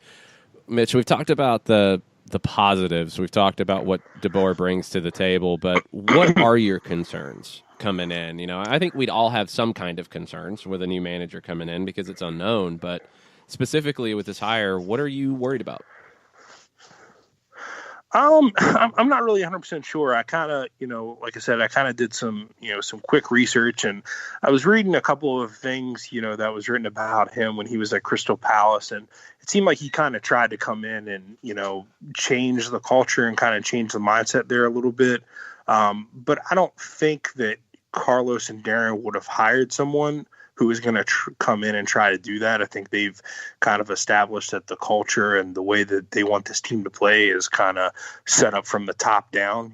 They've kind of determined that, and they were going to hire a manager who was going to, I think Darren kind of said it best yesterday. He said something, this is a evolution, not a revolution. This is the club kind of growing and building off of already, kind of what they have, and not necessarily, changing, making any major changes. I think some people have kind of, had this concern on Twitter. There are a lot of players on this team who consider Tata Martino to be kind of a father figure to them. And I don't know, if Frank DeBoer is going to be kind of that father figure. I don't really know how he interacts with players off the pitch, because we'll kind of wait and see. But I think that was a big part of, a lot of South American players and American players. I think, I think Jeff Lorenowitz and Greg Garza both talked about, how approachable Martino was off the pitch, where they could just go and talk to him about pretty much anything. I don't know if Frank DeBoer is going to be like that, so we'll kind of wait and see. But I think that was a big part of, kind of players coming here and being able to mesh together and, adding new guys in and taking guys out. I think Martino was kind of the steady hand that kind of guided everything, in that locker room. I don't know if Frank DeBoer is going to be that type of player. One of the other things that Tata did really well was just kind of managing personalities. I mean, Joseph cannot be an easy guy to deal with sometimes. There's, other players in the locker room who are not easy to deal with at times. And, there was that incident with Barco way back when he was suspended. I think there's a lot of MLS teams where if that happens in their locker room, that could kind of derail a season. And I think Martino was a big reason why it didn't. And then, you had the thing with Andrew Carlton, that seems to kind of been taken care of so far. We kind of still have to see how that's going to play out. But, I think Martino kind of was, like I said, a kind of guiding hand that kind of calmed the locker room and got everybody to kind of mesh together. So we'll see if Frank DeBoer kind of has that skills. Like I said, he had a ton of success at Ajax. Didn't really work out for him in Inter and Crystal Palace, but seems like he has something to prove. And, this is a big move for him. So I think it seems like he has a lot of chips riding on this one. Yeah, it's going to be a fun ride. It's going to be lots to talk and discuss and analyze, and we'll be having you on in 2019 to do that and also talk some women's game because you're going to be up in the Carolinas now. So you're going to be in North Carolina Courage land. So we'll be talking about that, North Carolina FC and everything going on in the Carolinas. But this will not be the last time you hear from Mitchell Northam. We can promise you that. He's going to be part of the SDH world going forward. Thanks for the time today, man. Merry Christmas. Happy holidays. Yeah, thanks for having me, and Merry Christmas to y'all. And anytime you want me on, I'm there. For sure. We're going to take a break. We'll be right back after this. The average time a resume spends on an HR manager's desk is 7 seconds, and most of them are tossed aside. Now imagine if one of those resumes belonged to Yasmin, who was living in a shelter, juggling 3 jobs. I had to be resilient. That's something that you can't teach. We rely so much on a resume, yet it could never tell the full story of someone who had to be independent and take initiative. And that's how I handle every project I get. Discover new ways to develop great talent at gradsoflife.org. Brought to you by Grads of Life and the Ad Council. We know that every driver is different, and a one-size policy does not fit all. That's why Country Financial offers a variety of discounts, so you get the coverage you need and the savings you deserve. From good driver to good student, multi-policy to multi-car, we've got a discount to suit every driver. Call Jason Wright at 678-568-6871 today to see what you could save. On Facebook at Jason Wright Agency or by phone at 678-568-6871. Discounts vary by state. Policies issued by Country Mutual Insurance Company, Country Preferred Insurance Company, or Country Casualty Insurance Company, Bloomington, Illinois. Hey, hon, what you doing with your phone? Taking pictures? No, I'm asking it questions. Like what? Hey, Bobo, do flowers have best friends? I'm sorry. I'm afraid I don't know that. Hey, follow me. I want to show you something. Look, flowers do have best friends. Whoa. Some answers can only be found in nature. Discover the unsearchable. Visit discovertheforest.org to find a trail near you. Brought to you by the United States Forest Service and the Ad Council. Soccer Down Here is sponsored by Apolinski & Associates, LLC, personal injury lawyers with over 30 years of experience. Call Steve Apolinski at 518-350-4231 or email him at steve@aa-legal.com if you need help with a wrongful death or serious injury matter. Steve Apolinski is rated one of the top 100 trial attorneys in Georgia, recognized as legal elite by Georgia Trend magazine for being one of the most effective lawyers in Georgia.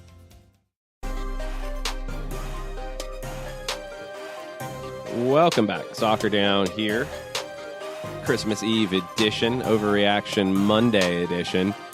We are reacting to Frank DeBoer's hiring with Atlanta United, Michael Parkhurst re-signing with Atlanta United, and everything else going on in the soccer world. Mitchell Northam from Pro Soccer USA was with us in the last segment. And I want to piggyback off of something he said at the end about that vibe from Tata Martino, that paternal type of vibe that he put off as a father figure to a lot of players.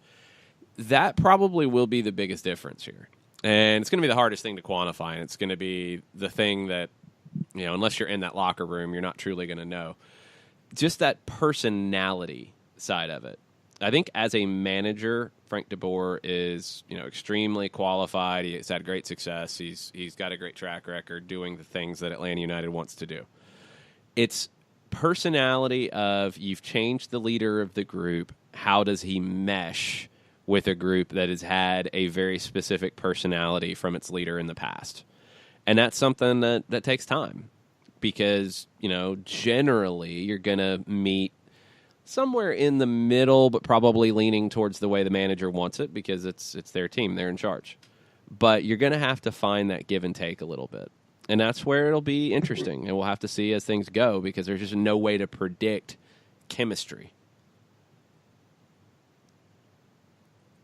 And training camp starts middle of January, 14th. And the announcement, and the official announcement is shortly after the first of the year.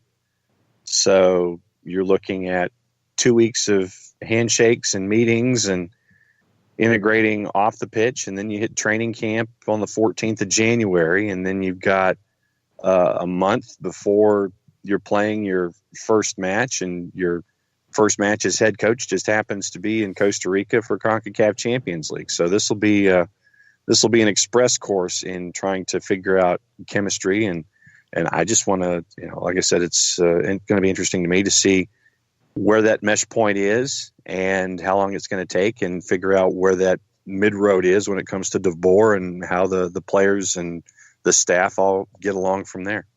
Yeah, you got about 5 weeks between the start of camp and game one at Herediano, and Herediano went through the gauntlet to win the Costa Rican championship. I thought that Saprissa would be the team you did not want to see out of Pot 2. Herediano just beat them twice. Herediano was the number 4 seed, and the way the playoffs in Costa Rica work, it's kind of crazy. It's top 4 go in, it's a semifinal and a final. Okay, all that sounds easy. It's over 2 legs. Herediano upset Saprissa in the semis. Then they beat Alajuelense in the final. But because Saprissa was the top team and did not play in the final, they got basically another chance in the grand finale. And Herediano knocked them out in that too, and did it at Saprissa's ground yesterday with a big win on the road in the second leg. So this is a team that is not to be underestimated in Herediano. I think this is the heavyweight matchup in the round of 16 in CONCACAF. This is the one that's going to have the most eyeballs on it, with the MLS champs and the Costa Rican champs facing off in a big series. And this is a Herediano team that's going to come in with a lot of confidence. They are not going to back off, and they're also going to look at it as, hey, they have a new manager coming in, and Herediano will have a new manager coming in, but Hernan Medford has been involved with them here in recent weeks, so it's a longer transition. He'll be just fine. This is going to be the first competitive game under DeBoer, and it's going to be the first time that Frank DeBoer has been in a competitive match in Costa Rica. It's a different environment. It's a different set of pressure, so we will see. We will see how this goes, but that's going to be a very tough debut for Atlanta United under Frank DeBoer against the Costa Rican champs Herediano. And I want to give a bit of a sidebar shout out to the supporters groups specifically, and this is just from my own limited exposure through emails and message boards, that Footy Mob and Faction are already planning trips to Costa Rica for anyone who is interested to catch that first leg, and they're already mapping out, okay, well, if you want to do it this way, it's this much. The fact that you have this level of both emotional and tangible investment that will be, I think it's fantastic to see the Atlanta United supporters diving in like this and getting ready to get passports all squared away to go to Herediano to see all this stuff.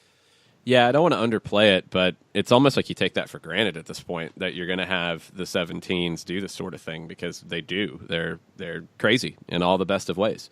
So this is the new normal, and this is how it goes. So you will have Atlanta United fans in Heredia, Costa Rica for that first leg against Herediano, and that's not that far off. So Frank DeBoer coming in, how does the transition go? We'll have to wait and see, and we'll have to see what preseason matches we might get an opportunity to see that transition take shape. Ed Million coming in, and I give Ed full credit for the theme music for this particular administration when it comes to Atlanta United. With Frank DeBoer in, which I think is a great hire, I now wonder if there might be some interesting signings from Europe, even depth, or Atlanta United too, that come as a result. Hashtag Overreaction Monday. Yeah, I think we always look at this about, okay, he's from Europe, so he's going to be bringing in a bunch of European signings. Maybe. I mean, there's players he's worked with that he probably would like to work with again that might be available. That's definitely possible. It's pretty common. Doesn't mean it's a necessity. Doesn't mean that they're European players either. I mean, you had South American players going to Ajax as well. So I think sometimes we get a little too wrapped up in nationalities and where people are from as opposed to this is a worldwide game. And honestly, the differences between the Argentine game under Bielsa and Bielsa, loyalists is not that different than the Dutch game under Cruyff and Cruyff loyalists. So you can translate it pretty easily. There's definitely a possibility of it, but I wouldn't say that, oh, yeah, he's definitely going to bring in a bunch of guys. He's in a situation now where he's got access to a different market than he's ever had before. He didn't have connections in South America before that I know of to bring in guys. I mean, you had guys who went to Ajax because it was Ajax. He didn't have a chance to recruit players really for Inter because it was so short and sudden. And Crystal Palace, it seems like he didn't really get a lot of money to make changes. I think he only brought in 2 guys. So here, he doesn't have to bring in a bunch of guys in year one, but over time, he's going to have access to a larger player pool than maybe he's ever had before. That's a very different situation for him.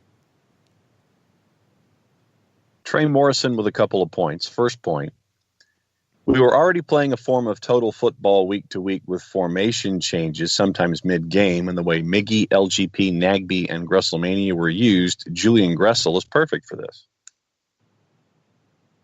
Yeah, total football it's just one of those catchphrases. Overblown. Yeah, it does. I mean, basically, like in total football and in the Bielsa / Martino / Pochettino / everybody else system, you want players who can play. You want players at every position who can play the game and are not limited as soccer players. That's something Atlanta United has sought out from day one. So whatever the responsibilities and requests are going to be from a Frank DeBoer to a Michael Parkhurst or Leandro Gonzalez Perez or Eric Rometty or Darlington Nagby, you've got players who are capable of doing anything you need done on a soccer field. That's total football at the heart of it. That's the Bielsa system at the heart of it as well. And then Trey's second question, he wanted to know, how do strikers fit into the total football system? Don't get me wrong. Joseph was very flexible, especially with his defense last year. And I'm super excited about DeBoer and his style, especially with youth, more system ignorance for me. Yeah, it's not about... Total football is not also about every player running around like a chicken with their head cut off defending. It's about commitment and responsibility, the same things we saw from the beginning. I mean, Joseph Martinez, so many times, okay, maybe he's not chasing every ball down and running himself into the ground. Well, when he scores the goals that he does, that's what you'd rather have him doing anyway. But he was very savvy in what he did defensively. So he'll be just fine. I mean, Joseph Martinez is a smart player. He's a forward that, honestly, I don't think Frank DeBoer's ever had a guy like this. I don't think he's ever had a player of this quality. So what is he going to do with this? DeBoer has been in a situation at other clubs where he had to go to a false 9 because he really didn't have a 9. So he had to get creative with what he did out of that position. Here, you've got one of the best 9s in this hemisphere right now. So what do you get out of him? And that's going to be, probably the biggest question. I think, Jarrett, something that could set up a lot of worry from the fan base is if Joseph doesn't score 35 goals in a calendar year again. Is that a failure, and is that to do with Frank DeBoer? What he's going to ask of Joseph is going to be a little different, but I think he's a player that Frank's never really had before. Yeah, and this is, what would you say if I told you that Joseph doesn't score 30 goals again under Frank DeBoer? But scores 15 with 10 assists And sign me up. Where he's still going to score goals. And Joseph's still going to get his penalties, too, because of the way this team plays and they play on the front foot. And, we've talked about it before. They play on the front foot. They play attacking ball, and, they make plays in the box where they force a defender to make a split decision that results in either an amazing play or a penalty at times. Joseph's also going to take those penalties because he converts them at a stupid high rate. Remember, don't punish Joseph for making penalties and then excuse a guy like Bradley Wright Phillips or Josie Altidore because they couldn't hit a bull in the ass with a bass fiddle when it comes to shooting penalties.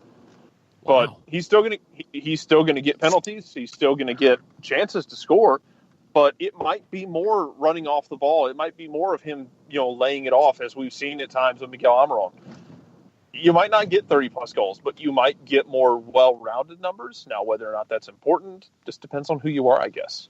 But I still could see him being incredibly productive. It just might not have a 3 at the front of the numbers. You could have had Tata Martino come back and everybody come back from last season, and Joseph Martinez could have scored 15 goals next year. I mean, the year he had was the year he had in 2018. Doesn't mean that's the year he's supposed to have every year, because nobody had ever had that kind of year. You have to keep that in mind here. This is a little special, what Joseph did in 2018. I think over time we'll come to appreciate it a little bit more. All right, so the expression that you just used, did I hear correctly? Hit a bull in the ass with a bass fiddle? You've never heard that one? Yes. You've never heard that? John. Wow, man. Broadside of a barn, throwing it into the ocean. Those I've heard. Not bull in the ass with a bass fiddle. Yeah. I like it. John. The visual's even better when you think about swinging a double bass. Yeah, and hitting an angry cow who's going to come chasing after you. Potentially. I've never experimented with this, so I don't know. Yeah, that's one that I've been told since I was a kid. So, bottom line is, Joseph's going to get his chances. We'll see what the conversion rate is. I mean, you could see another season where Joseph's in the 20s again, where, Joseph's just converting at a stupid rate because he's cold-blooded and merciless. As long as he scores another goal like he did on Orlando in the second game, where he scores and then stares down the keeper afterwards, I'm fine. That's all I really need in my life to sustain me. I don't require much. I think Joseph will be fine in the system. I think he'll fit in pretty well. Look, you'd see changes if Marcelo Bielsa came here and took this team over, and yes, Tata Martino was a disciple of Bielsa. Bielsa would look at it differently because he's his own man. De Boer's going to look at this through his own eyes, and he's going to make some changes. Give him time. He's had success. Let the man figure it out and figure out what combination is going to work best for the way he wants this team to play. And then ATL-UTD fan number 1 says, when you look at the Frank de Boer Instagram page, you see that he does a lot of charitable/philanthropic work. This tells me he will more than likely be a good players coach. I think the players will have no problem communicating with him. I don't know if those things necessarily lead from one to the other, but that's really important in terms of fitting into the Atlanta United culture, because this is a club that does a lot of community and charitable work. So to have a manager who is bilingual and is comfortable doing that type of stuff, he'll be a great fit here in Atlanta. I think that will help endear him to the 17s and to the Atlanta community. That's something we haven't talked about at all yet. I mean, Frank de Boer being bilingual, he speaks Spanish fluently, he speaks English. We don't have any Dutch players for him to speak to just yet, but maybe that changes. Pretty sure he learned Italian in Milan, too. Dude's a polyglot. There you go. So that's something that we haven't really had. There's going to be an opportunity for him to speak to the majority of the fan base in English, and that's something that we didn't have under Tata Martino. So I'll be curious to see how that changes the dynamic a little bit, just in terms of how much we hear from the coach, what we hear from the coach, those sorts of things. So that's an intriguing little wrinkle to it for me. And he can hit a field goal from 25 in dress shoes. Might have been the first time he ever kicked a field goal. It was like a 7-iron. Yeah, I don't know how much experience he had kicking field goals prior to that. Yeah, really? I know. I mean, I think he's still younger than Matt Bryant. So close. Close. I don't know if he can make a hit like Bosher, though. Rock bottom? Yeah. Somewhere between a rock bottom and a spine buster. It's more of a rock bottom, I think. Because of the sideways approach? Yeah, a little more to the side. James McClatchy has an interesting question. The worst part isn't getting a rock bottom from a punter. The worst part is having a punter rock bottom and then stand over you and flex on you. Yep. If you rock bottom somebody, you better flex on them. And then other guys just meekly pushing him away. Yeah, you can't do that to our teammate. As if they're saying, they're going, yeah, you can kind of do whatever you want now. Run for mayor for all I care. And then James McClatchy with an interesting question I don't think we can answer. Somebody needs to figure out if the government shutdown is keeping DeBoer from getting a visa. I don't know the visa process, to be honest. So I'm not sure. I don't know how that looks. I would assume, and hopefully people stop being stupid and get the shutdown unshut down. Hopefully that happens here at some point. I don't think it's going to drag on to affect him being here for the start of training camp. And he said that in the meantime, he's going to start having conversations with players. So whether it's Skype, on the phone, what have you, he's going to start talking to these guys and introducing himself. He'll start building these relationships before he gets to see them in person. And if nothing else, he can always send his brother. Well, that's true. Ronald DeBoer might trick some people. Yes. Let him coach an Open Cup game. Then Ed comes back and says that you hit on my thoughts with the last little bit, Frank DeBoer perhaps sharing some players he's worked with for the team to go look at. Not so much of that, quote, coach equals pipeline, end quote, mentality. But in general, do we start seeing Atlanta United 2 bringing in more from abroad? It's possible, but I don't think they're going to do it at the expense of bringing in from their own academy. I think that's the first priority. Anybody coming in from the outside would be to supplement that. So I think first priority is always going to be your Jackson Conways, your Kendall Edwards, your Laurent Kissiadous, those guys, plus your homegrown signings that are on the first team but playing primarily with the second team. You're going to go out and find guys to complement that, as opposed to that being your primary use of your second team, is to go bring in unproven players from abroad. I just want to be there on the phone call, on the other end of the phone call, if and when Frank DeBoer ever just calls up like Will Crane. Hey, Will, you want to come learn under me? How you feeling? You know, a guy who's played left center back and left back now for the second team. You want to come learn? I mean, it's true, but there's also a thing about Brown University and the education that Will Crane is getting there that is a little valuable. Yeah. I've heard. See, this is actually in the vein of a conversation I had this morning with John Fricke about what the future is for this team at different positions like goalkeeper. And he asked, what about when Guzan's gone? Is it Canna? He said, is there a long-term plan? And I said, well, you mean you've got Justin Garces, who's sitting over there at UCLA and, going to be trying to get better, and tried to, and kind of caught him up on all that, because the academy is not necessarily, and especially when you start getting into long game academy, it's not always, an easy talking point for anybody. And, guys like a Will Crane, a number of the guys who are in college right now are going to be kind of wild cards after they're done with college. Do they have a future playing? Do they want to have a future playing? Do they find something else that they're more passionate about? Not everybody doesn't play soccer after college because they aren't good enough. Some guys might have a passion outside of the sport, but there are going to be some wild cards coming out of college, as time goes on. Yeah, I think we're starting to get into the era that the top players are going pro earlier and earlier, and we won't see as much of that. We'll still see it. It'll still happen from time to time. I mean, a guy like Will Crane, when you are a potential professional level defender in MLS versus a education at Brown University, that's not an easy one. That's a tough one. Other guys, maybe it's a different conversation. Other guys, their passion might be to follow the soccer dream as long as they can. Others might give it a quick shot. We've seen, a guy like Brandon Vincent, who went to Stanford, retire at a fairly young age from Chicago Fire. It's an interesting time because I think the money's starting to catch up in MLS to where it is viable as a career to play professional soccer in this country. It's not necessarily the case if you're a USL player. It's all getting there. So it's still a little bit of a wild, wild west in that regard. It will continue to change. I think as more money comes into it, you're going to have fewer guys go to college in the first place, and fewer guys decide, you know what, I could play pro, but I'm not going to. I think that's going to change over time. Let's take a break, come back. More of your overreactions after this.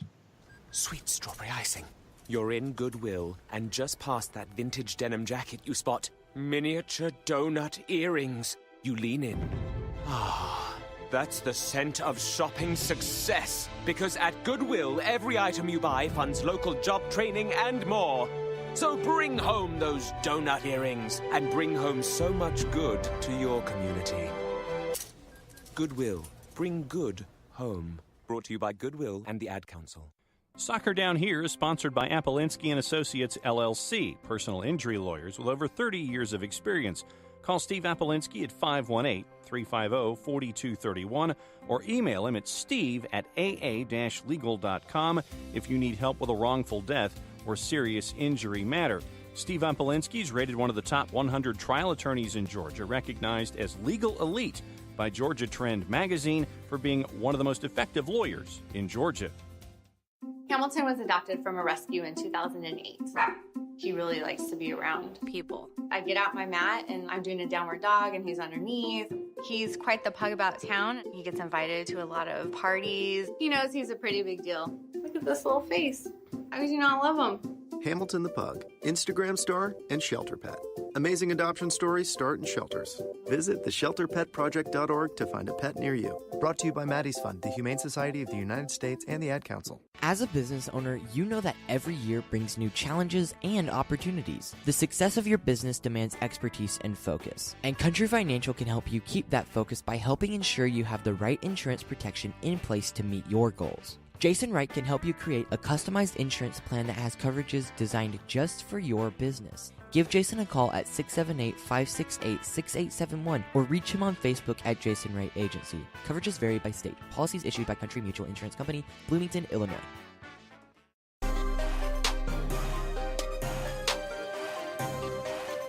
Welcome back. Soccer Down Here, December 24th edition. Overreaction Monday. Running out of time for you to react. So send us your tweets at Soccer Down Here. We've got a few more in the queue. What do we have, John?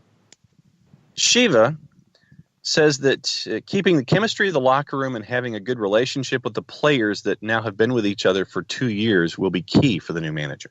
Absolutely. And it'll be key for the veterans in that locker room to be part of that process and be part of that bridge. And that's where, a guy like Michael Parkhurst, Jeff Lorenowitz, I think Leandro Gonzalez-Perez and his role, those three guys are very, very important in being that bridge from the locker room to the manager. And that will help. That will help a lot.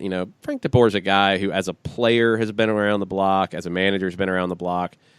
He's not going to come in and not understand that, hey, this is a team that just won something. This is a team that has had success. I don't have to rebuild a bunch of stuff here. How can I take it to another level? How can I add to what's here? That's what he's looking to do. And then a question from outside the Atlanta United purview from Elliot Bevan. And he wants to know if Orlando is selling Yoshi Yotun. It's been talked about. Orlando sounds like it. Yeah, Orlando said they weren't, but now you got more reports out of Mexico saying that Cruz Azul has agreed to a $4 million transfer for him. If I was Orlando, I would want more out of that, but I don't know what Orlando's doing these days. I have no idea. I would think you could get more than that. If 4 is all you could get, I'd be tempted to just hold on to him unless Yotun's basically giving you the ultimatum, like, look, I don't want to be here. I want to go. Then you just get the most you can and move on. But I don't know where they go from here. I don't know what the next step is for Orlando because that's your best player. And Cruz Azul ain't messing around, at least by reports anyway. Well, by reports, and reports are not the final thing. So, yes, they've talked about Yotun. There's been links with Ladero, but nothing's happened just yet. So we will hold that thought about Cruz Azul. A couple other rumors and bits of stuff that's out there. Sporting Kansas City might be losing Johnny Russell. He's being linked to a possible move to Jarrett Smith's Celtic. Man, still confused as hell. Still confused. What are you going to do? Scott Sinclair's still technically a warm body on Celtics roster. And then on the right side, James Forrest is still a really, really damn good right winger for Scotland. Man, so honestly, somebody brought this up. I'd be wondering if there's been discussion between them about, because Sporting Kansas City was linked with Lee Griffiths last year. That nothing came of it. And Lee Griffiths still, I think, 27, 28-year-old striker. He's taking an indefinite leave from football right now for personal reasons. I wonder if that might be something they're discussing. And, man, I'm getting into, like, crackpot black helicopter now. Seriously. But I'm wondering if Sporting Kansas City and Celtic maybe have had conversations about swapping Johnny Russell and Lee Griffiths and maybe some money going one way or the other and get Lee Griffiths a new environment away from Glasgow. Maybe it's just not working for him there. And, you know, Johnny Russell wants to go home. Maybe that's might be where this is coming from. I don't know. I have nothing to back that up. That's pure speculation. But that's black helicopter. We will see. Because LA Lee Galaxy Griffiths would be the number 9 that I think Kansas City could actually use because they haven't had a number 9 in a while. That's true. LA Galaxy. So we wondered, okay, with the Frank de Boer news, what that meant for Guillermo Barros Schelotto. Cesar Luis Merlo of TYC in Argentina reported that he had been contacted by the Galaxy and Dennis DeClose had offered him a job. Merlo also mentioned that Columbus was in the mix, which we had heard that the Caleb Porter deal to Columbus was all but done, and they were just waiting on everything with the ownership group to get sorted out. So I am a little skeptical of that part of it. Although, again, until a deal's done, you never know. And how crazy would that be if it goes down to where Columbus says, oh, well, we didn't think we'd have a chance to get Schelotto. We thought he'd go to Atlanta. Oh, he's not? Okay, cool. Let's go talk to him. And they go bring him back. And then Caleb Porter's like, hey, what about me, guys? He's like, sorry. We didn't have a deal. And then Porter has to go back to the Galaxy and say, hey, is that offer still on the table? I mean, is this what we're looking at happening here? You imagine if Galaxy were like, nah, we moved on. I don't know where they're going to move on to. That's the problem. I think the Galaxy are getting into a spot where it's like, we just got to get somebody in here. Is it wrong if I trust the 2018 Galaxy to get this wrong? Like in the past, I would be like, oh yeah, Galaxy got this. They know what they're doing. Yeah, this day's mine. That they're more inclined to blow their fingers off on the piano keys than actually play the sonata. I mean, the fact that they let Siggy Schmidt go as long ago as they did, and you don't have a manager in place, tells me that they don't know what they're doing at this point. So we'll see. We'll see how this ends up. Chicago's looking at a goalkeeper, a German second division goalkeeper, Kenneth Kronholm. I guess. Okay. I guess. I would think there's probably guys that wouldn't take up an international spot that would be better than a second division German goalkeeper, but maybe. I don't know. Maybe he's excellent. New York Red Bulls, Mariano Trujillo of Fox is reporting that Aaron Long is attracting interest from Eintracht Frankfurt and other European teams. I wondered when this would happen. Long's an interesting case. I mean, he's a late bloomer. He's 27 now. He's starting to get national team attention. For me, he's been the story of player development these last couple of years with what the Red Bulls have done with him. He's been outstanding. I think he's a better center back than Tim Parker, who was attracting attention in Europe. I'm not surprised. His age makes it a little trickier. Like, I don't think the Red Bulls would get a ton for him, and I don't know what kind of contract he would get at 27. A lot of clubs would probably rather go get an up-and-coming center back and take a chance on a younger player that they might have for a longer period of time than Aaron Long at his age. But if Aaron Long leaves the Red Bulls on top of Tyler Adams, I'm going to be even more on the side that the Red Bulls are not going to host a playoff match in 2019. I'm already there, but if they lose Aaron Long, I'm definitely there. And then I start to wonder about them making the playoffs. I think they can still make the playoffs, even if he's gone, just because of the system. I think that the East is so kind of weird that I think it's still very possible for them to make the playoffs. But yeah, you're getting into that territory now where you're not talking about necessarily a 1 or a 2. You're talking about, you're not selling any tickets for home games at Red Bull Arena for the playoffs. I think the Tyler Adams loss over the run of the season is really going to affect them. And if you add losing your best center back and maybe one of the best center backs in the league to that, you're in trouble. You're in a lot of trouble because you don't have a ready-made replacement for either one. And you lost Hassan Nadam, who was a guy that you thought could be a long-term replacement at center back. You lost him in the expansion draft. So you're going to have to go spend, and you're going to have to bring somebody in and have them learn the system unless you're going to get some help from RB Leipzig or Red Bull Salzburg or somebody else. It's going to be interesting to watch what happens in Harrison, New Jersey. I mean, it goes back to the discussion that we were having about who we think is going to be in the discussion for who wasn't in the playoffs this year, who would be improved enough to be in that grid next year. And what did we say? We said that New England would be improved, Toronto probably, and Montreal.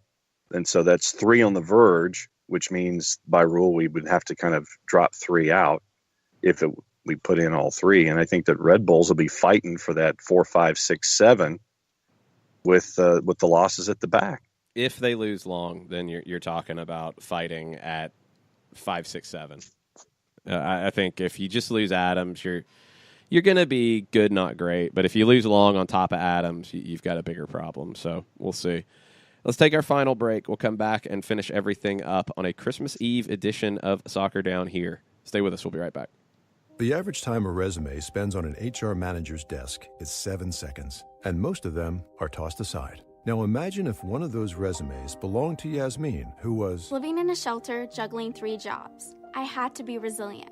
That's something that you can't teach. We rely so much on a resume, yet it could never tell the full story of someone who had to be independent and take initiative. And that's how I handle every project I get. Discover new ways to develop great talent at gradsoflife.org. Brought to you by Grads of Life and the Ad Council. We know that every driver is different, and a one-size policy does not fit all. That's why Country Financial offers a variety of discounts, so you get the coverage you need and the savings you deserve. From good driver to good student, multi-policy to multi-car, we've got a discount to suit every driver. Call Jason Wright at 678-568-6871 today to see what you could save. On Facebook at Jason Wright Agency or by phone at 678-568-6871. Discounts vary by state. Policies issued by Country Mutual Insurance Company, Country Preferred Insurance Company, or Country Casualty Insurance Company, Bloomington, Illinois.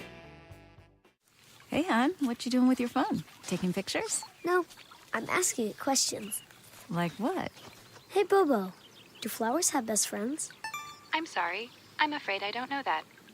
Hey, follow me. I want to show you something. Look, flowers do have best friends. Whoa. Some answers can only be found in nature. Discover the unsearchable. Visit discovertheforest.org to find a trail near you. Brought to you by the United States Forest Service and the Ad Council. Soccer Down Here is sponsored by Apolinski & Associates, LLC, personal injury lawyers with over 30 years of experience. Call Steve Apolinski at 518-350-4231 or email him at steve@aa-legal.com if you need help with a wrongful death or serious injury matter. Steve Apolinski is rated one of the top 100 trial attorneys in Georgia, recognized as legal elite by Georgia Trend magazine for being one of the most effective lawyers in Georgia.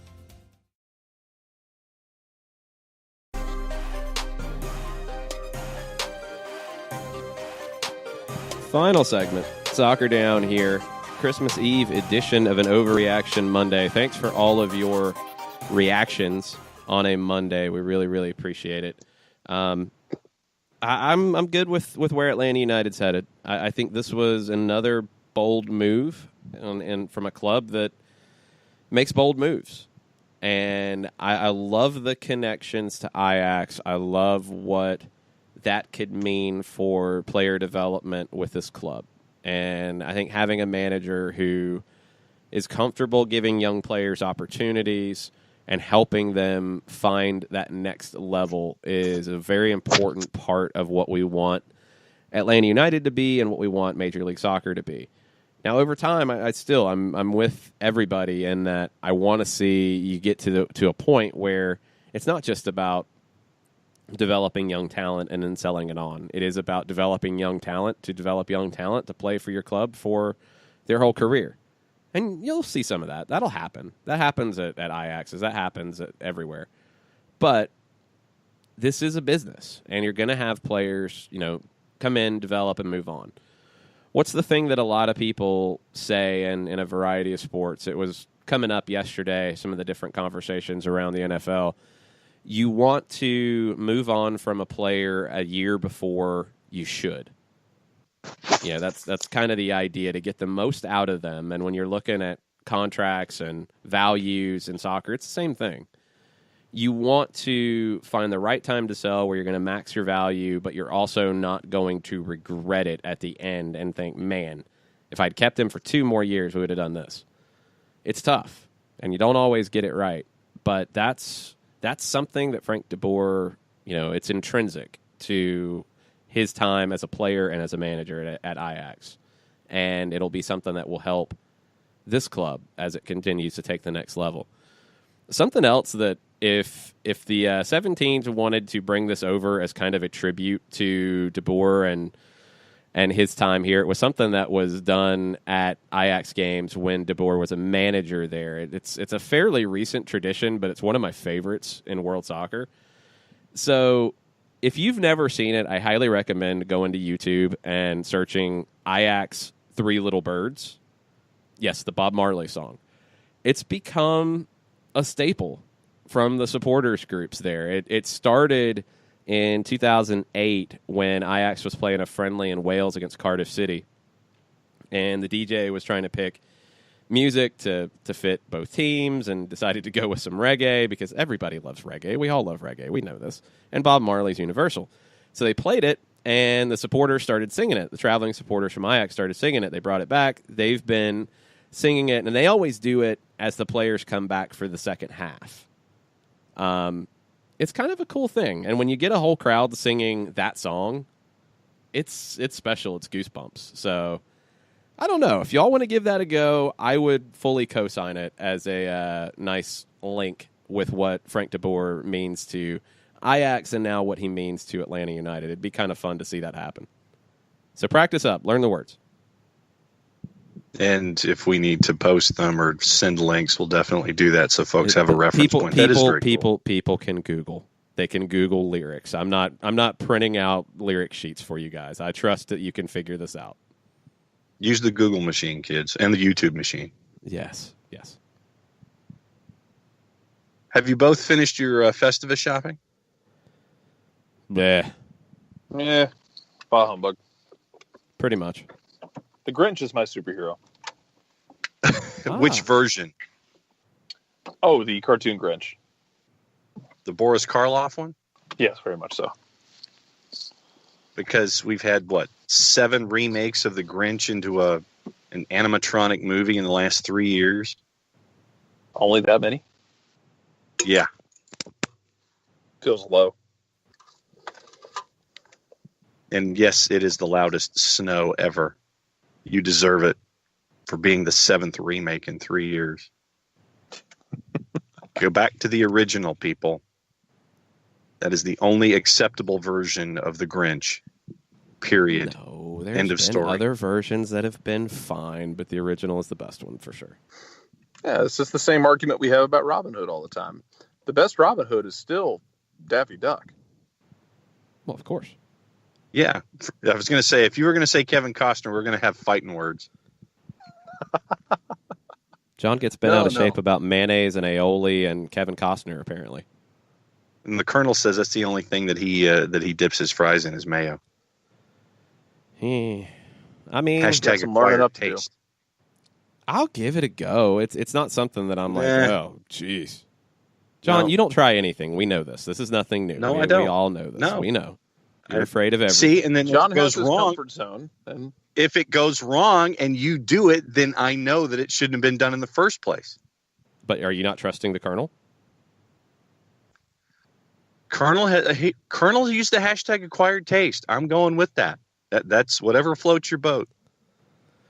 I will, if at whatever event Atlanta United has to introduce the manager, if they have French fries and mayonnaise, I will give it a go and I will report back. And I will put it on.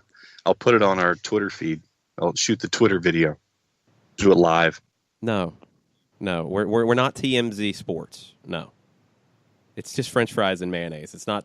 We're not recreating Jackass.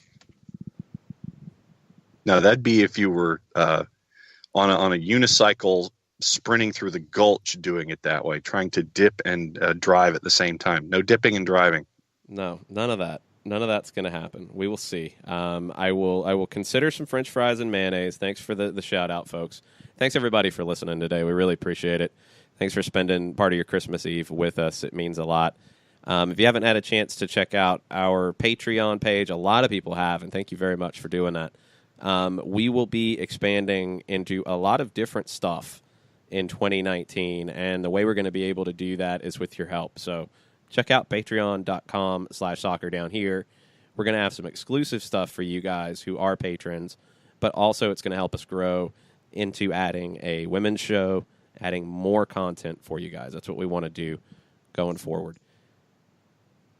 Anything you want to say, Jarrett, before we wrap up? Yeah, no. Well, we'll have more speeches before the end of the year, but enjoy the holiday, however you celebrate it. Have fun, enjoy your eggnog if that's your vice of choice or whatever it may be, and keep an eye on Twitter and never trust Darren Neal's Twitter account not to try and break you. Yeah, that was a great reference he pulled. I had to look that one up, but that was tremendous. A good one. I didn't know that off the top of my head. John, final thoughts? Just enjoy today, and may you be as close as you can to the ones that matter with you the most. And we'll be taking tomorrow off to be with our family, whether it's blood or otherwise. And we'll catch back up with you on Wednesday. Yeah, we'll be back in about 46 hours for you guys on Wednesday as we get into a new Wall Pass Wednesday edition. More questions Boxing on Day. Boer. Boxing Day, all the chaos, 9 o'clock Wednesday morning, soccerdownhere.net, the Soccer Down Here app, and Spreaker. Thanks, everybody. Mucha plata, y'all. Mucha plata, y'all. Mucha Merry Christmas, y'all.